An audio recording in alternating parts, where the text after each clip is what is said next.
Good morning ಎಲ್ಲರಿಗೂ second day ಕ್ಲಾಸಸ್ಗೆ ಸ್ವಾಗತ. అందరికీ సెకండ్ డే క్లాసెస్కి స్వాగతం. నిన్న చెప్పిన లెసన్ మీరు విని ఉంటారు. కోర్స్ లెసన్ అని పూర్తిగా చెప్పలేను, అది ప్రిలిమ్స్ ఎగ్జామినేషన్లో క్వశ్చన్ పేపర్ ఎలా ఉంటుంది ఇంగ్లీష్ పార్ట్లో అనే విషయం మీకు చెప్పడానికి ప్రయత్నం చేశాను. 30 మార్క్స్ని పేపర్లో ఎలా అలాట్ చేసింటారు, ఏ సెక్షన్కి ఎన్ని మార్క్స్ వాళ్ళు కేటాయించుంటారు అనే విషయం మీ ముందు నిన్న పెట్టాను. మీకు తెలిసి ఉంటుంది, గుర్తు చేద్దాం, రిమైండ్ చేద్దామని మీకు చెప్పాను. రిమైండ్ అనే విషయం వచ్చినప్పుడు మీకు ఒక చిన్న టిప్, గ్రామర్ పాయింట్ చెప్తాను. రిమైండ్ వచ్చి అంటే మనం సెంటెన్స్లో రిమైండ్ వాడుతున్నప్పుడు అది ఏ టెన్స్లో వాడినా, ప్రజెంట్, పాస్ట్, ఫ్యూచర్ అయినా, రిమైండ్ తర్వాత ఏమి రిమైండ్ చేస్తున్నారో చెబుతున్నప్పుడు మీరు ఆ ఆఫ్ అనే పదాన్ని వాడాలి. ఆఫ్ అనేది ప్రిపోజిషన్, ఓఎఫ్, ఆఫ్ అనే ప్రిపోజిషన్ని వాడాలి. ఎక్కడ వాడాలో తెలుసా? ఎక్కడ వాడాలంటే రిమైండ్ వాడి ఎవరికి రిమైండ్ చేస్తున్నారో వాళ్ళ పేరు లేక ప్రొనౌన్ చెప్పిన తర్వాత ఈ ఆఫ్ని వాడాలి. ఈ ఆఫ్ తర్వాత ఏం వాడాలి? నువ్వు ఏమి ರಿಮೈಂಡ್ చేయాలనుకున్నావో అది చెప్పಾಲ. ರಿಮೈಂಡ್ ಯೂಸ್ ಮಾಡೋ ಕಾಲಕ್ಕೆ ಒಂದು ಗ್ರಾಮರ್ ಪಾಯಿಂಟ್ ನಿಮಗೆ ಭಾಳ ಯೂಸ್ ಆಗುತ್ತೆ, ಅದು ಕೇಳ್ರಿ. ಅದೇನೆಂದರೆ ರಿಮೈಂಡನ್ನ ಯೂಸ್ ಮಾಡ್ತೀವಲ್ಲ, ಅದು ಯಾವ ಟೆನ್ಸನ್ನು ಆಗಲಿ, ಪ್ರೆಸೆಂಟ್, ಪಾಸ್ಟ್, ಫ್ಯೂಚರ್ ಆಗಲಿ, ರಿಮೈಂಡ್ ಯೂಸ್ ಮಾಡಬೇಕು ವರ್ಬ್. ಆದಮೇಲೆ ನೀವು ಯಾರಿಗೆ ರಿಮೈಂಡ್ ಮಾಡ್ತಾ ಇದ್ದೀರಿ? ನಿಮ್ಮ ತಮ್ಮ, ನಿಮ್ಮ ಅಣ್ಣ, ಟೀಚರ್, ತಂದೆ ತಾಯಿ, ಫ್ರೆಂಡ್, ಯಾರಿಗೆ ನೀವು ರಿಮೈಂಡ್ ಮಾಡ್ತಾ ಇದ್ದೀರಿ ಅವರ ಹೆಸರಾಗಲಿ ಪ್ರೊನೌನ್ ಅಂದರೆ ಹಿಮ್, ಹರ್, ಮೀ, ಅಸ್, ದೆಮ್ ಇಂಥ ಯೂಸ್ ಮಾಡಿ ಆದಮೇಲೆ ಈ ಓ ಎಫ್ ಆಫ್ ಅಂತ ಪ್ರಿಪೊಸಿಷನ್ ಅಲ್ಲಿ ಇಟ್ಟು ಅದರ ಆದಮೇಲೆ ನೀವು ಏನು ರಿಮೈಂಡ್ ಮಾಡ್ತಾ ಇದ್ದೀರಿ? ಇಂಟರ್ವ್ಯೂ ಇದಂತನ, ಎಕ್ಸಾಮ್ ಇದಂತನ, ಓದ್ಕೋ ಅಂತನ, ಅಲ್ಲಿಗೆ ಹೋಗು ಅಂತನ, ಅಂಥ ಕೆಲಸ ಹೇಳ್ತಾ ಇದ್ದಾರೆ, ಅದು ರಿಮೈಂಡ್ ಮಾಡಬೇಕು. ಅವಾಗ ಎಕ್ಸಾಂಪಲ್ ನೋಡ್ರಿ, ఒక ఎగ్జాంపుల్ చూడండి. My friend reminded me of my examination.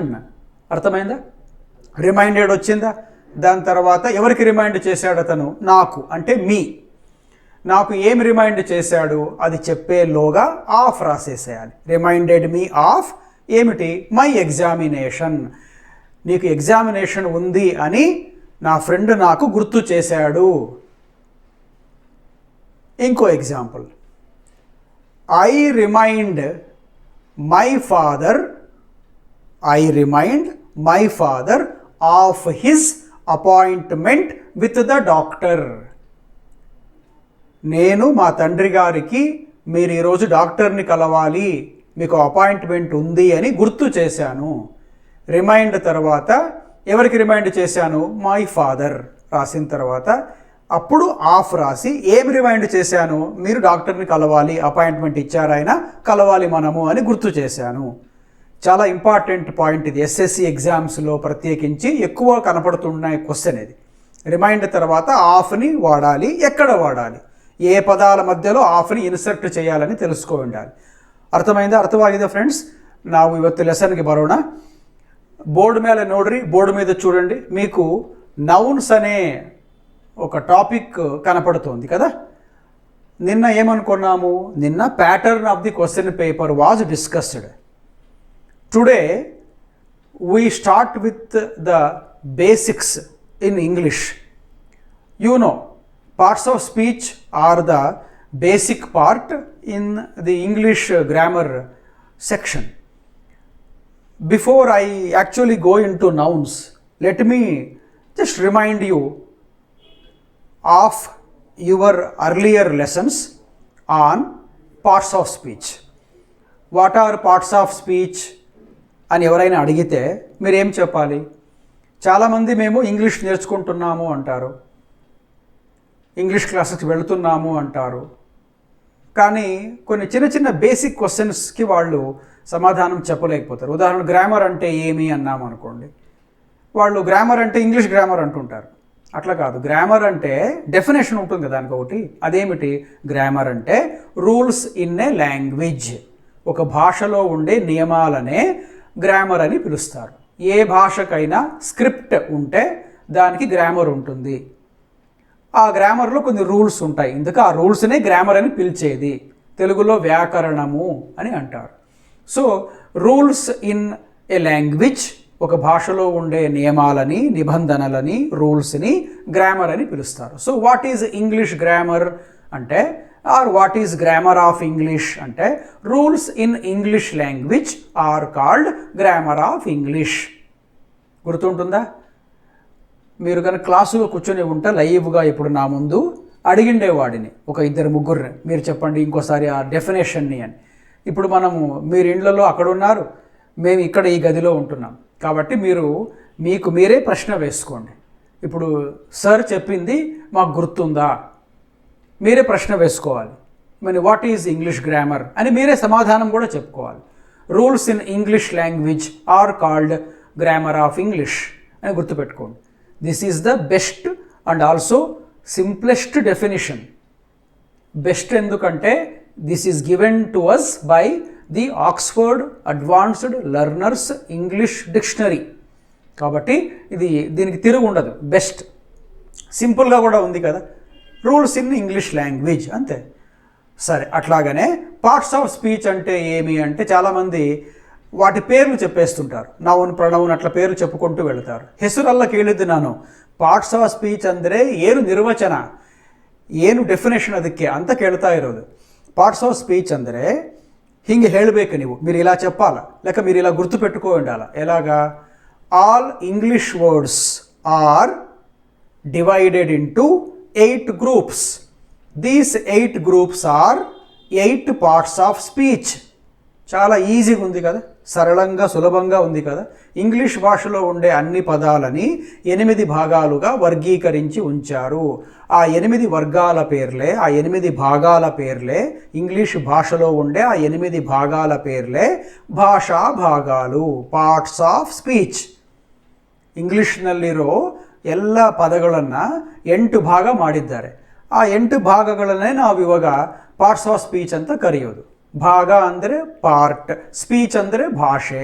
ಆ ಭಾಷೆದಲ್ಲಿರೋ ಒಂದು ಭಾಗನ ಪಾರ್ಟ್ ಆಫ್ ಸ್ಪೀಚ್. 8 ಇವಲ್ಲ, ಅದಕ್ಕೋಸ್ಕರ parts of speech plural. Are you getting? Are you following my words? Okay. అలాగనే నౌన్స్, పార్ట్స్ ఆఫ్ స్పీచ్లో మొదటి పార్ట్ పేరు నౌన్స్. నౌన్స్ అంటే ఏమి? నౌన్స్ అంటే నేమింగ్ వర్డ్స్. మీరే అనుకోండి మనసులో ఒకసారి, నేమింగ్ వర్డ్స్. నేమింగ్ వర్డ్స్ అంటే పేరుని చూపించే పదాలు. ಹೆಸರು ನೋಡಿಸೋ ಪದಗಳನ್ನು ನಾವು ನೌನ್ಸ್ ಅಂತ ಕರಿತೀವಿ. ಹೆಸರು ಅಂದರೆ ನೇಮ್. ಹಿಂದಿನಲ್ಲಿ ನಾಮ್ ಅಂತಾರೆ, ಆಪ್ಕಾ ನಾಮ್ ಕ್ಯಾ ಹೈ ಅಂತ. ಮೇರಾ ನಾಮ್ ಜೋಕರ್ ಹೈ ಸಿನಿಮಾ ಕೂಡ ಒಂದು ಇದೆಯಲ್ಲ, ಮೇರಾ ನಾಮ್ ರಾಮ್, ಮೇರಾ ನಾಮ್ కేశవ్, మేరా నామ్ అరవింద్ ಅಂತ ఇರ್ತೀವಲ್ಲ. కాబట్టి అట్లాగా నామ్ అనే పదం నుంచి, సంస్కృత పదం అది, దాని నుంచి వచ్చిందే హిందీ పదము, తర్వాత ఇంగ్లీష్ పదమైన నేమ్ కూడా. కాబట్టి నేమ్ని చూపించేది నౌన్. ఎవరి నేమ్నైనా, people, places, things, animals, ideas are also called feelings, thoughts, ఇలా అన్నిటికీ ఏవో కొన్ని పేర్లు ఉంటాయి కదా, ఆ పేర్లనే నౌన్స్ అని పిలుస్తారు. So a noun is a word that gives a name to an object. That object may be a human being with life, maybe even a book without life, animal that can't speak, but it is a noun, or an idea, a thought, or a feeling like say some friendship, sorrow, joy, hunger, anger, irritation, ingratitude, thanklessness. ఇవన్నీ కూడా ideas. అవి మనకు చేత్తో పట్టుకోవడానికి దొరకవు. Because they are not concrete, they are abstract. ఏమి abstract అంటే, concrete అంటే? ఆబ్స్ట్రాక్ట్ అంటే కంటికి కనపడవు, అవి ఊరికి ఫీలింగ్స్ లాగా, అంటే భావాల్లాగా మనసులో ఎగ్జిస్ట్ అవుతూ ఉంటాయి. కానీ కాంక్రీట్ అంటే ఒక షేప్ ఉంటుంది, ఒక సైజ్ ఉంటుంది, కనపడతాయి కంటికి అవి. కాబట్టి అన్ని ఫీలింగ్స్, అన్ని ఐడియాస్, అన్ని థాట్స్ కూడా ఆబ్స్ట్రాక్ట్ థింగ్స్. సరే, నౌన్స్ అనేవి నేమింగ్ వర్డ్స్, పేర్లని చూపించే పదాలని నౌన్స్ అని అంటాం. తెలుగులో ఏమంటారు? నామవాచకాలు. నామం అంటే పేరు, నామవాచకాలు అనేది ఫస్ట్ పార్ట్ నౌన్స్. తెలుగులో కూడా అంతే, ఇంగ్లీష్లో కూడా నౌన్స్ ఫస్ట్ పార్ట్. ఓకే, మనం నెక్స్ట్ మరి ప్రొనౌన్ అంటే వర్బ్ అంటే తెలుసుకోవద్దు, ఎందుకంటే మన టాపిక్ ఈరోజು ನೌನ್ಸ್ ಮಟ್ಟಕ್ಕೆ, ನೌನ್ಸ್ మీదనే ದೃಷ್ಟಿ పెడుతున్నాం. ನಾವಿವಾಗ ನೌನ್ಸ್ ಮೇಲೆ ಮಾತ್ರನೇ ಕಾನ್ಸಂಟ್ರೇಟ್ ಮಾಡೋಣ, ನೌನ್ಸ್ ಬಗ್ಗೆ ಕಲ್ತ್ಕೊಂತೀವಿ ನಾವಿವತ್ತು. Okay, how many types are nouns are there? How many types of nouns are there? Are nouns are divided into how many types? This is the question. In Old English, which we didn't learn, they had 6 kinds of nouns. 6 kinds of nouns. ఇక్కడ kind అనే మాట వచ్చింది కదా, kinds అనే మాట. ఒక చిన్న grammar point add చేస్తాను, ఇది చాలా ముఖ్యం, పరీక్షల్లో చాలాసార్లు అడగబడింది. ఇప్పటికే చాలామంది ఈ తప్పు చేస్తుంటారు. ఏమని అంటే దిస్ కైండ్ ఆఫ్ బుక్స్ అంటుంటారు. అలా అనకూడదు. బుక్స్ అని ఉంది కదా, బుక్స్ అంటే ప్లూరలా సింగులరా? ప్లూరల్, పుస్తకాలు. అప్పుడు కైండ్ అనకూడదు, కైండ్స్ అని అనాల. కైండ్స్ అని అన్నారంటే ప్లూరల్, బుక్స్ ప్లూరల్ సరిపోయింది. అయినా ఇంకో తప్పు ఉంది. వెనకలు ఏమన్నారు మీరు? దిస్ అని అన్నారు కదా. దిస్ అంటే ఒకటే చాలానా? వందా జాస్తినా? దిస్ అంటే వందే ఎలా? దిస్ అంటే ఒకటే కదా. కాబట్టి మీరేమన్నారు? కైండ్స్ అంటున్నారు, బుక్స్ అంటున్నారు. కాబట్టి దీన్ని కూడా ప్లూరల్లోకి మార్చుకోవాలి. అప్పుడు దీస్ అని అనాల. These kinds of books. Now it is correct. ఒకటే పుస్తకం గురించి మాట్లాడుతుంటే, ఒక పుస్తకం గురించే మాట్లాడుతుంటే దిస్ కైండ్ ఆఫ్ బుక్ అంతే, బుక్స్ లేదు, బుక్ ఒకటే. వాట్ కైండ్ ఆఫ్ మ్యాన్ అనాల. What kind of a man అని, వాట్ కైండ్స్ ఆఫ్ మ్యాన్ అని అనకూడదు. వాట్ కైండ్ ఆఫ్ మ్యాన్ అలాగా. These kinds of saris correct, because these ఉంది, కైండ్స్ ఉంది, శారీస్ ఉంది.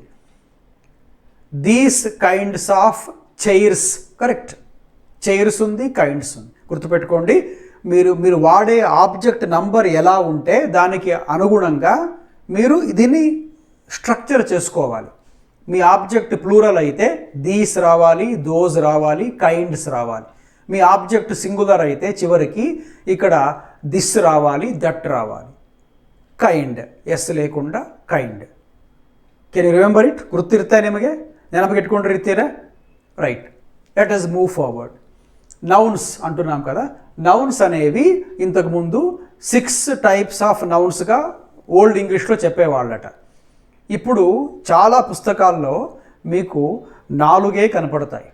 మొదటి 4 ఏవవి? Common noun, proper noun, collective noun, abstract noun. ఈ 4 మీరు చూస్తారు. కొన్ని పుస్తకాల్లో మాత్రమే 5th కూడా చూస్తారు, మెటీరియల్ నౌన్స్ అని. Let me repeat. Nouns are actually, they were actually 6. They became 5 and only 4 remain now in almost all books. Those 4 types of nouns are common nouns, proper nouns, collective nouns, abstract nouns. 5th also exists, that is material nouns. ఇప్పుడు తొందరగా నేను common అంటే, proper అంటే, collective అంటే మీకు చెప్పుకుంటూ వస్తాను. ನಾನು ನಿಮಗೆ ಎಕ್ಸ್ಪ್ಲೈನ್ ಮಾಡ್ತೀನಿ ಯಾವುದನ್ನ ಕಾಮನ್ ನೌನ್ಸ್ ಅಂತಾರೆ, ಪ್ರಾಪರ್ ನೌನ್ಸ್ ಅಂತಾರೆ ಅಂತ. ನೀವು ಚೆನ್ನಾಗಿ ಕೇಳ್ರಿ, ನೆನಪಿಗಿಟ್ಟುಕೊಳ್ಳ್ರಿ, నోట్ ಮಾಡ್ಕೋಬೋದು. మీరు అక్కడే కూర్చొని మీరు చూస్తున్న ఈ వీడియో చూస్తున్న మీరు నోట్ కూడా చేసుకోవచ్చు. ఫాస్ట్గా ఒక రన్నింగ్ నోట్స్ లాంటి దాంట్లో పెట్టుకోవచ్చు. లేదా మనకు ఇన్స్టిట్యూట్లో మీరు చేరినప్పుడు గ్రామర్ బుక్ ఇచ్చి ఉంటాం, ఇంగ్లీష్ గ్రామర్ అని. లైబ్రరీ బొమ్మ ఉంటుంది దాని మీద. ఆ బుక్ మీ దగ్గర ఉంటే మీరు రాసుకోవాల్సిన పని లేదు, మీరు చెక్ చేసుకోవచ్చు. అందులో ఏం రాసి ఉంటానో అలాంటివే మళ్ళీ ఇక్కడ చెప్తున్నాను అంతే ఇక్కడ. కాబట్టి మీరు ఆ బుక్ దగ్గర పెట్టుకుంటే నోట్స్ రాసుకోవాల్సిన అవసరం కూడా లేదు. బుక్ దొరకలేదు, చిన్న రఫ్ నోట్స్లో మీరు నోట్ చేసుకోండి ఈ పాయింట్స్ని. Right, okay. కామన్ నౌన్స్ అంటే ఏమి? పేరులోనే ఉంది కదా. కామన్ అంటే అందరికీ అప్లై అయ్యేది, అందరికీ అప్లై అవుతుంది. అంటే ఆ మొత్తం క్లాస్కి అంతా అప్లై అవుతుంది.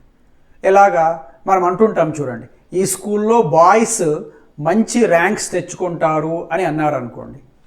ఇప్పుడు అందరు బాయ్స్కి వర్తిస్తుంది కదా ఆ మాట, వస్తుందా లేదా? అందరికీ వస్తుంది, అందరికీ వర్తిస్తుంది ఆ మాట.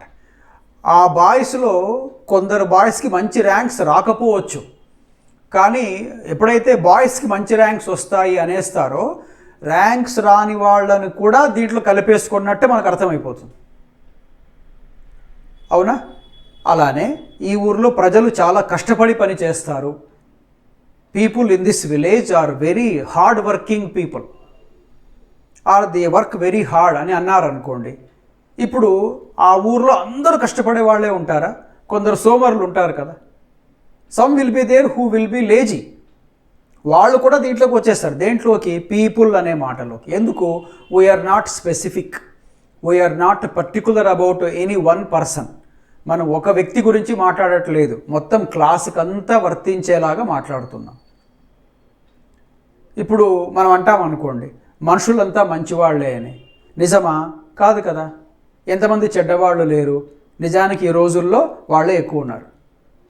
అయినా క్లాసుకంతా వర్తిస్తుందా లేదా? ఆ మొత్తం మనుషులు అనే మొత్తం క్లాసుకంతా మన మాట వర్తిస్తుంది కదా. అట్లాగే ఏదైతే ఏ పదం అయితే మొత్తం వర్గానికంతా క్లాసుకంతా వర్తించేది లాగా ఉంటుందో, a word that applies to the entire class of one group of nouns are they are known as common nouns. Like boy, man, girl, woman, road, street, river, mountain, hill, country. ఇవన్నీ మనం ఏం పేర్లు చెప్పలే. ఏ river అయినా కావచ్చు, ఏ mountain అయినా కావచ్చు, ఏ bye అయినా కావచ్చు, ఏ మ్యాన్ అయినా కావచ్చు, ఏ రోడ్ అయినా కావచ్చు. అలాగా let me finally end with common nouns. Nouns which refer to the entire class of nouns commonly are called common nouns. They are not specific, they are general. They are not particular, they are general. Second, proper noun. It is a kind of an opposite word for this one. Proper anagane specific. Proper andre eno ಒಂದು identity ಇರುತ್ತೆ, ಒಂದು ಸ್ವಲ್ಪ address ಇರುತ್ತೆ. there is a specificness about it. So A nouns అయితే పేర్లతో పాటు ఆబ్జెక్ట్స్ని refer చేస్తాయో, అంటే మనుషులని, వస్తువులని, జంతువులని పేరుతో పాటు పిలుస్తామో అప్పుడు అవి కామన్ నౌన్స్ కావు. ఎందుకు? మనం చెప్పే మాట వాళ్ళకి మాత్రమే వర్తిస్తుంది. ఇందాకేమన్నాము? బాయ్స్ అన్నాం, ఇసర్ బాయ్స్ అన్నాం. ఏమంటాం? రాము అండ్ రాజు అంటాం. ఇప్పుడు రాము, రాజు అనేవి కామన్ నౌన్స్ కాదు, దే ఆర్ ప్రాపర్ నౌన్స్. ఇంతకుముందు అన్నట్టు కంట్రీ అనను, ఇండియా అంటాను, లేక అమెరికా అంటాను. రివర్ అని అనను, ద గ్యాంజెస్ లేక గంగా అని అంటాను, లేక ది అమెజాన్ అని అంటాం, ద కావేరీ ಅಂತ ಕರಿತೀನಿ. Now there is a name. It is not just a river, it has got a name. Its name is Kaveri, Tungabhadra. అలానే రోడ్ అనని, ఈసారి Subhash road, doctor APJ Abdul Kalam road. స్పెసిఫిక్నెస్. Right. So, nouns which refer to objects particularly by their names are called proper nouns. గుర్తుంటుందా? Third one, collective nouns. మళ్ళీ పేరులోనే ఉంది చూడండి. Collective అనగానే మీకు కలెక్షన్ అనే మాట గుర్తొచ్చిందా? కలెక్షన్ అంటే ఏమిటి? అన్నీ సేకరించేది. కొందరు డబ్బులు కలెక్షన్ చేస్తుంటారు, ఏదో ఫ్లడ్స్ వచ్చినాయి వాళ్ళకి ఇద్దామని, లేక సో కరోనాలో చాలామందికి మైగ్రెంట్ వర్కర్స్కి ఉపాధి లేకుండా, జాబ్ లేకుండా అయిపోయింది, కూలీ దొరకడం లేదు, వాళ్ళకి ఏమైనా డబ్బు సహాయం చేద్దామని కొందరు అనుకొని డబ్బును సేకరిస్తారు. Collecting some money, collecting clothes, collecting stamps, collecting coins, ఇవన్నిటినీ కలెక్షన్ చేస్తున్నాం కదా. కాబట్టి కలెక్షన్ చేయబడిన వస్తువులన్నీ ఒకే రకంగా ఉంటాయి, అవన్నీ ఒక వర్గానికి చెందినవి ఉంటాయి. అట్లాంటి నౌన్స్ని మనము కలెక్టివ్ నౌన్స్ అని అంటారు. అంటే ఎట్లాగా? ఓకే, ఒక చోట పువ్వుల హారం కుట్టారు, అన్ని పువ్వులే, అందులో వేరే ఏమి లేదు, అన్ని పువ్వులే. పువ్వులు రకరకాలు ఉండొచ్చు కానీ అన్ని పువ్వులే. వాటిని ఏమంటారు? గార్లాండ్ అని అంటారు. గార్లాండ్ అనేది కలెక్టివ్ నౌన్. మన ఇంట్లో తాళం చెవి ఉంటుంది, ಬಿಗಿದಕೈ ಇರ್ತಲ್ಲ, ಒಂದು ರಿಂಗ್ಗೆ 4-5 ಬಿಗಿದಕೈ ಇರ್ತವೆ, ಅವೆಲ್ಲ ಕಲಿತು ಒಂದು bunch, a bunch of keys. Or you can also take a bunting of flags. పతాకాలు జెండాలు ఇద్దరే ఏ బంటింగ్ ఆఫ్ ఫ్లాగ్స్ అంటారు. అలానే a herd of lions. Lions అన్నీ ఒక చోట అడవిలో ఉంటే ఎక్కువ ఉండాలి, 1-2 ఉండకూడదు, మోర్ దాన్ 5, 6, 10 అట్లా ఉంటే హెరెడ్ అని అంటారు. అట్లనే herd of elephants, herd of cows, flock of ships. Ships ఓడలు, నౌకలు, సముద్రాల మీద నదుల మీద పోతున్నప్పుడు చాలా వెళుతూ ఉంటే we can call it fleet of ships. అదే గొర్రెలు ఉన్నాయనుకోండి, ఫ్లాక్ ఆఫ్ షీప్ అనాలి. జాగ్రత్త, షిప్కు షీప్ కొంచెం తడబడకుండా. షిప్ అంటే ఓడ, షీప్ అంటే గొర్రె. ఫ్లాక్ ఆఫ్ షిప్సా షీపా? ఇంతకుముందు నేను గమనించారా లేదా అని చెప్పాను ఒక మాట. ఫ్లాక్ వస్తే షిప్ అనకూడదు, షీప్ అనాలి, ఫ్లాక్ ఆఫ్ షీప్. అదే ఫ్లీట్ వస్తే షీప్ అనకూడదు, షిప్ అనాలి, fleet of ships, fleet of ships. అలానే క్యారవాన్ ఆఫ్ క్యామెల్స్, ఒంటెలు, క్యారవాన్. ఇట్లాగా గ్రామర్ బుక్లో మీకు ఒక 30 పదాల దాకా ఇట్లాంటివి ఇచ్చింటాను, ఒకసారి వాటిని చదవండి. రైట్. కలెక్టివ్ నౌన్స్ అంటే nouns of the same class in big number at one place. ఒక చోట ఒకే వర్గానికి చెందిన నౌన్స్ ఎక్కువ సంఖ్యలో ఉంటే మనం వాటిని కలెక్టివ్ నౌన్స్ అని అనాలి. 4th one abstract. ఇందాక మొదట్లో చెప్పాను, ఆబ్స్ట్రాక్ట్ అనగానే వెంటనే మనకు కంటికి కనపడదు, అది దానికి షేప్ సైజు ఉండవు. ಅಟ್ಲಾಂಟಿವಿ ಏಮುಂಟಾಯಿ ಮನುಷ್ಯ ಅನ್ನಗಾನೆ ಶೇಪ್ ಉಂಟು ಮನುಷ್ಯನಿಗೆ ಒಂದು ಶೇಪ್ ಇರುತ್ತೆ ಇಷ್ಟು ಎತ್ತರ ಇಷ್ಟು ದಪ್ಪ ಇಷ್ಟು ಉದ್ದ ಹಿಂಗಿರ್ತಾನೆ ಬೆಳ್ಳಗಿರ್ತಾನೆ ಕಪ್ಪಗಿರ್ತಾನೆ ಅಂತ ಅಂತೀವಲ್ಲ ಒಂದು ಶೇಪ್ ಇರುತ್ತೆ ಕಲರ್ ಇರುತ್ತೆ ಒಂದು ಐಡೆಂಟಿಟಿ ಇರುತ್ತೆ ಆದರೆ ಆನೆಸ್ಟಿಗೆ ಏನು ಶೇಪ್ ಇರುತ್ತೆ ಒಳ್ಳೆತನಕ್ಕೆ ಏನು ಶೇಪ್ ಇರುತ್ತೆ ಕೆಟ್ಟು ಮನಸ್ಸಿಗೆ ಏನು ಶೇಪ್ ಇರುತ್ತೆ ಹಸಿವಿಗೆ ಏನು ಶೇಪ್ ಇರುತ್ತೆ ದಾಹಕ್ಕೆ ಏನು ಶೇಪ್ ಇರುತ್ತೆ ಇರೋದಿಲ್ಲ ಬಟ್ ನಮಗೆ ಅವೆಲ್ಲ ಗೊತ್ತು ಹಸಿವಾಗುತ್ತೆ ಅಂತ ಗೊತ್ತು ದಾಹ ಆಗುತ್ತೆ ಅಂತ ಗೊತ್ತು ಸಿಟ್ಟು ಬಂದಿದೆ ಅಂತ ಗೊತ್ತು ಒಂದಂದರೆ ಇಷ್ಟ ಅಂತ ಗೊತ್ತು ಒಂದಂದರೆ ಇಷ್ಟ ಬೇಜಾರು ಅಂತ ಗೊತ್ತು ಇವೆಲ್ಲ ನಮಗೆ ಗೊತ್ತು ಅದು ಕಣ್ಣಿಗೆ ಕಾಣಿಸೋದಿಲ್ಲ ಅಂಥ ನೌನ್ಸ್ ಎಲ್ಲ ಅಂಥ ಫೀಲಿಂಗ್ಸ್ ಅಂಥ ಐಡಿಯಾಸ್ ಎಲ್ಲ abstract nouns they are called abstract nouns finally we have material nouns. Before going to material, let me remind you of abstract nouns. Nouns which refer to ideas, feelings, thoughts which don't have shape or size are called abstract nouns.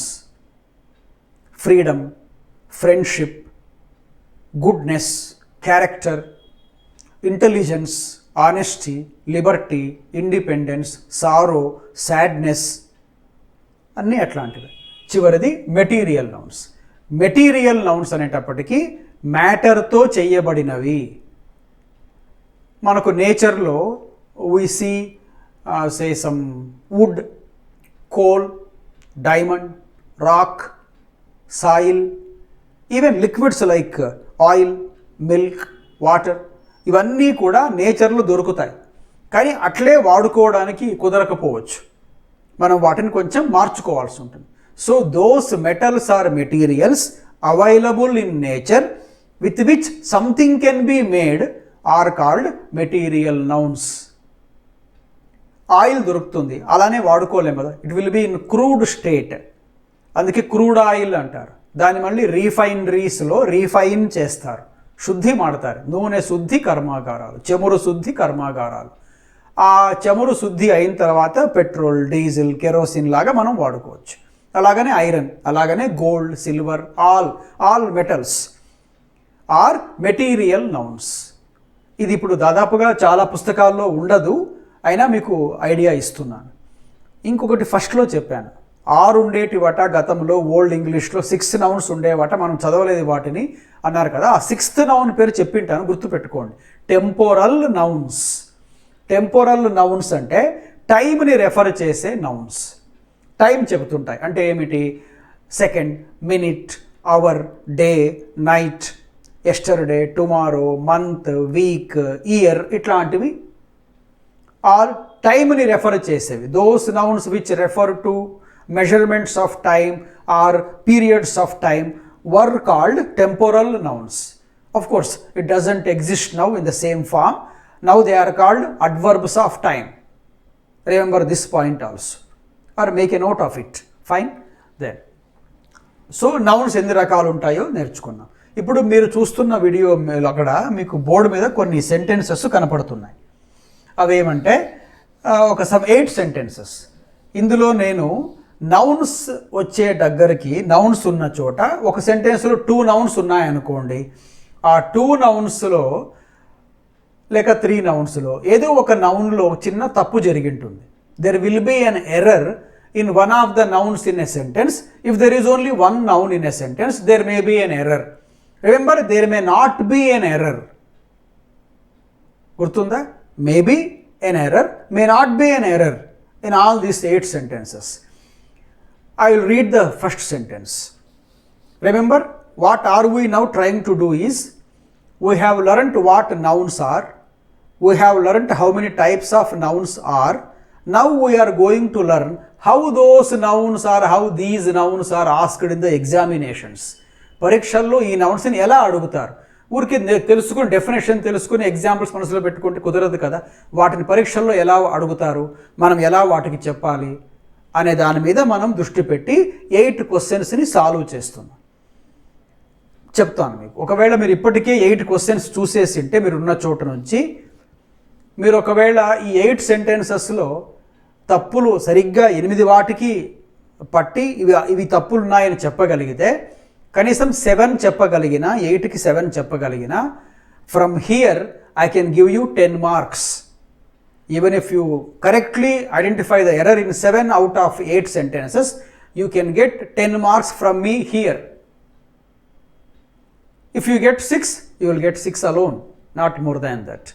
If you score 7 or 8, you will get 10, 2 or 3 marks bonus. Fine? Now, first one. He has attended workshops and acquired many talents in public speaking.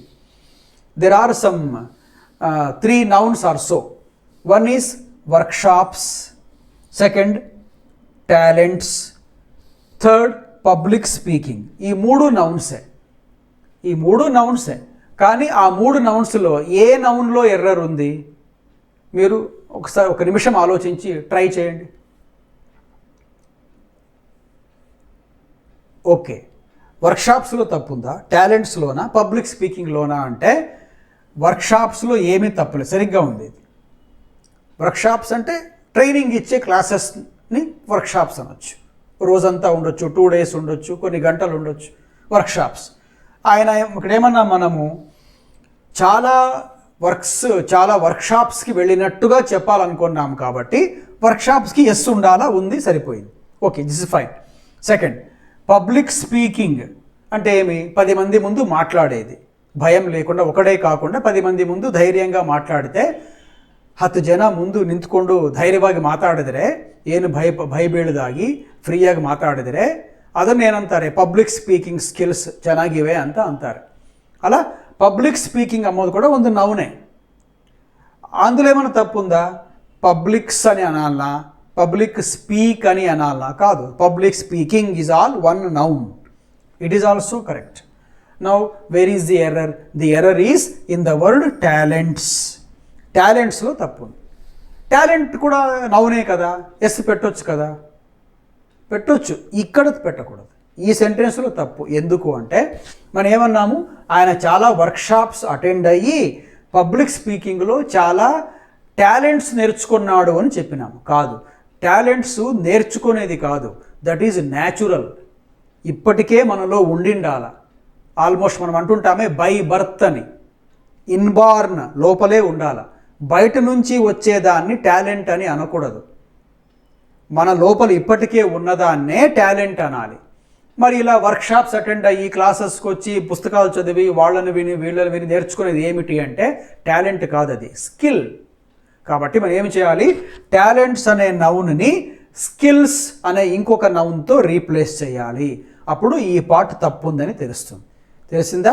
Talent అంటే natural ability, inborn ability, integral part of human being. That is talent. Skill is acquired, got from outside, inspired by somebody, inspired by something, you get some extra qualities. They are skills, నైపుణ్యం.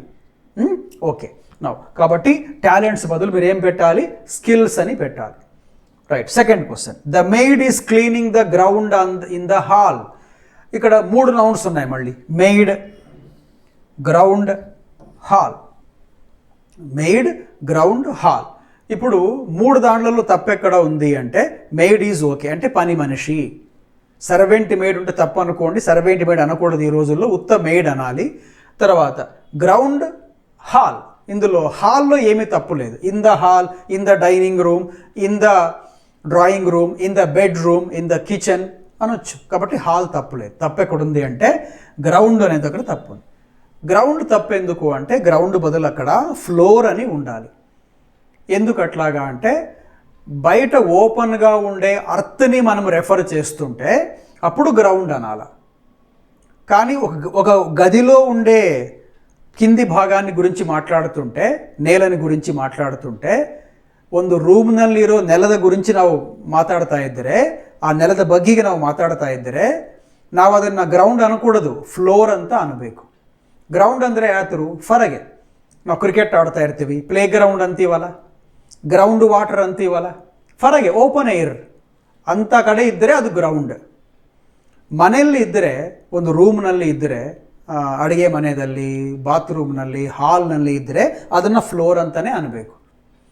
ನಾವೇನಿದ್ದೀವಿ ಇಲ್ಲಿ, ಆ ಕೆಲಸ ಮಾಡೋ ಆಕಿ ಹಾಲ್ನಲ್ಲಿ ನೆಲನ clean ಮಾಡ್ತಾ ಇದ್ದಾಳೆ, ಅದನ್ನು ಫ್ಲೋರ್ ಅಂತ ಕರಿಬೇಕಾಗಲಿ, ಗ್ರೌಂಡ್ ಅಂತ ಕರಿಕೊಡುದು. Ground is outside, open air. Inside a house it is floor, right? So replace ground by floor. Third question, the neighbor's car is the cause of jealousy for me. How many nouns? Neighbor, cause, jealousy. ఈ 3 కూడా నౌన్సే. తప్పెక్కడుంది? నైబర్కి అపాస్ట్రోఫీ yes ఉందా లేదా? ఉంది. Neighbour యొక్క సరిపోయింది, it is okay. Cause అంటే కారణము, reason లాంటిది.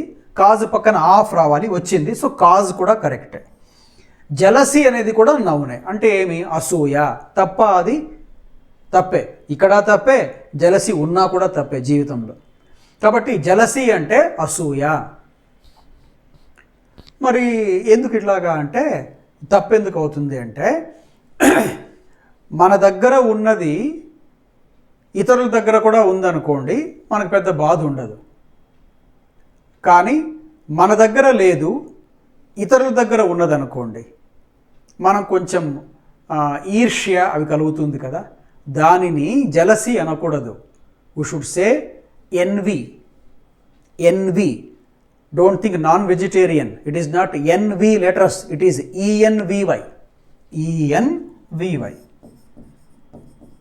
Cause of envy. Ante I don't have, my neighbor has it. So this leads to some envy. I am envious of my neighbor's car. ಆತನ ಹತ್ರ ಕಾರ್ ಇದೆ, ನನ್ನ ಹತ್ರ ಇಲ್ಲ. ಅಂದರೆ ಆತ ಕಾರು, ನಾನು ಬೇಕಾರ್. isn't it? ಅವಾಗ ಆತನ ಹತ್ರ ಕಾರ್ ಇದೆಯಲ್ಲ, ನನ್ನ ಹತ್ರ ಇಲ್ಲ, ನಂಗಿದು ಜಲಸಿ ಅನ್ಕೊಡೋದು. ನಾನು ಎನ್ವಿ ಅಂತ ಅನ್ಬೇಕು. ನನ್ನ ಹತ್ರ ಏನೋ ಇತ್ತು, ನಾನೇನೋ ಮಾಡಬೇಕು ಅನ್ಕೊಂಡೆ, ಒಂದು ಆಲೋಚನೆ ಇತ್ತು, ಮಾಡಬೇಕು ಅನ್ಕೊಂಡೆ, ಮಾಡ್ಲಾಕ ಹೋಗಿಲ್ಲ. That is kind of jealousy. So this is not. ನೀನೇನು ಕಳ್ಳತನ ಮಾಡಿಲ್ಲ, ನೀನೇನು ಅನ್ಕೊಂಡಿಲ್ಲ, ಆತ ತಂದಿಟ್ಕೊಂಡಿದ್ದಾನೆ, ನಿಂಗೆ ಅದು ನೋಡ್ತಲೇ ನಂಗಿಂಥದಿಲ್ಲೇ ಅಂತ ಅನಿಸಿದೆ, ಅದು envy. Okay. So when you think of something which you don't possess, others possess, it is cause of envy. Now fourth question, our armed force is doing great service. ఇక్కడ ఆర్మ్డ్ ఫోర్స్ ఒక noun, force ఒక noun, service ఒక noun. A noun తప్పు ఉంది అంటే service is okay, మరి force అనే నౌనే తప్పు ఉంది. ఫోర్స్ అని ఉండకూడదు. ఫోర్స్ అంటే శక్తి, స్టామినా, ఎనర్జీ. మరి ఇక్కడ ఏమన్నాము? ఆర్మ్డ్ అన్నాం. అంటే ఏమి? సైన్యము, సైనికులు, సోల్జర్స్ అని అర్థం. కాబట్టి ఫోర్స్ని మీరు ఎస్ యాడ్ చేయకపోతే శక్తి అని వస్తుంది.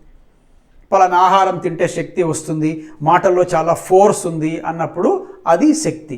కానీ సైనికులను చెప్పడానికి ఫోర్స్ అనకూడదు, ఫోర్సెస్ అనాలి. ಇಂಗ್ಲೀಷ್లో ಜಾಗ್ರತ.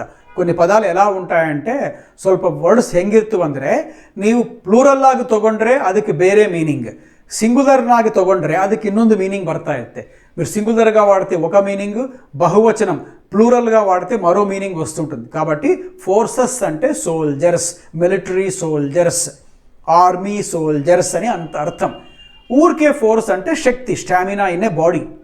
కాబట్టి ఫోర్సెస్ అని వాడితే సరిపోతుంది. ఇప్పుడు చూడండి, ఫోర్సెస్ అన్నాము కదా, ఫోర్సెస్ అంటే ప్లూరల్. మరి ఈ సరిపోతుందా? కాదు.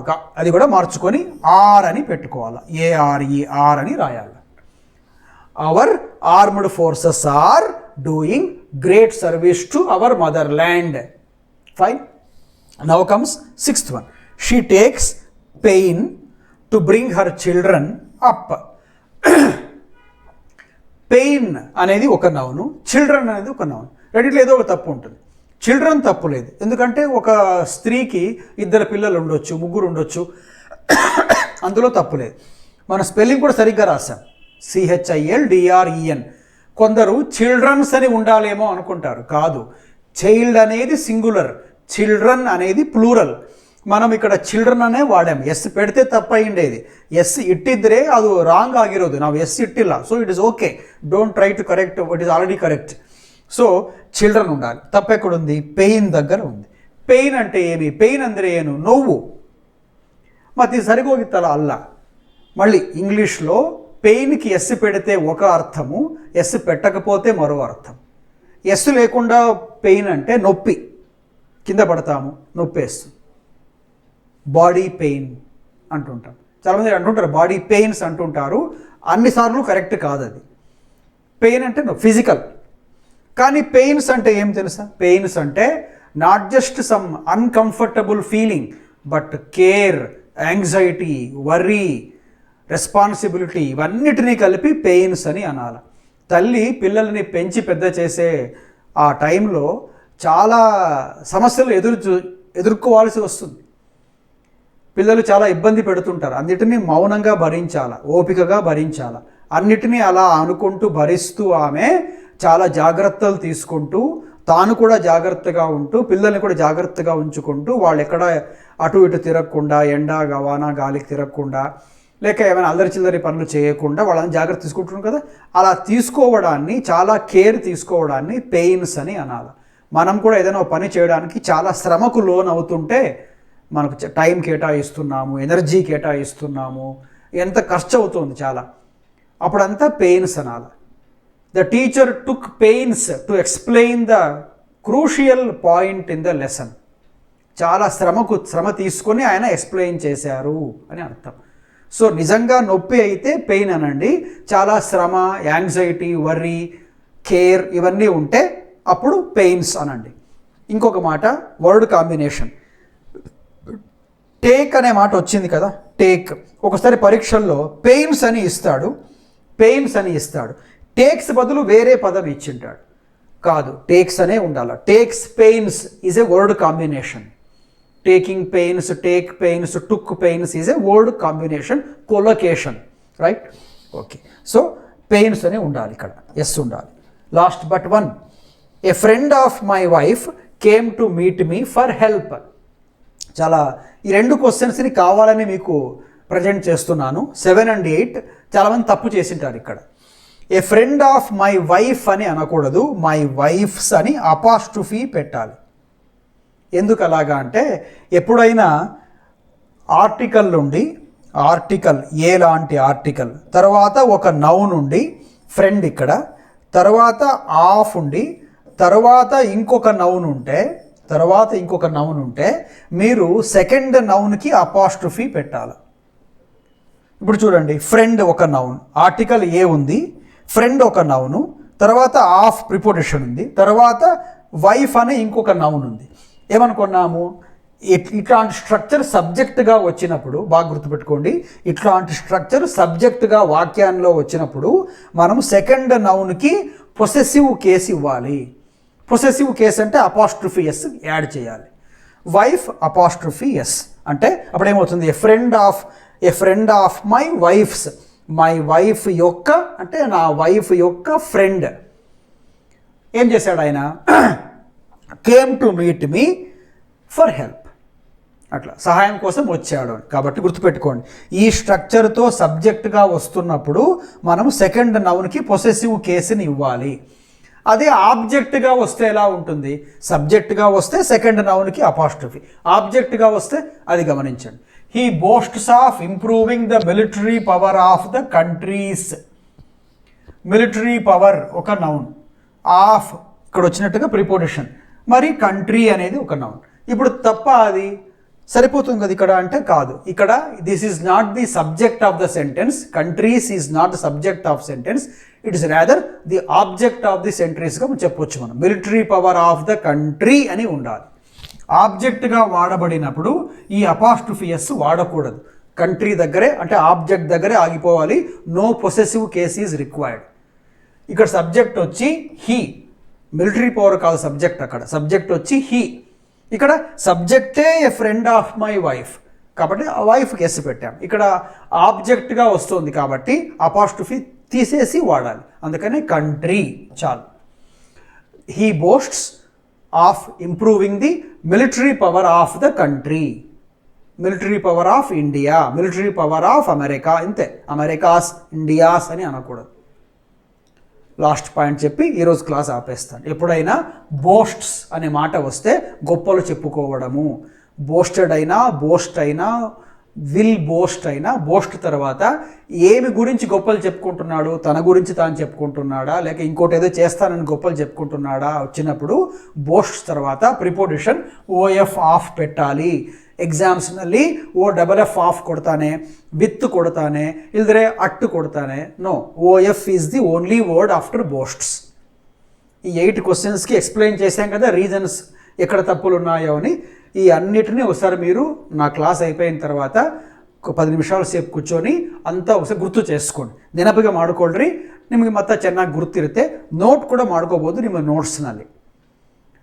I would like to know your feedback of this class, so also the yesterday's class. Hope you have listened to the class today very attentively. Goodbye and meet you very soon.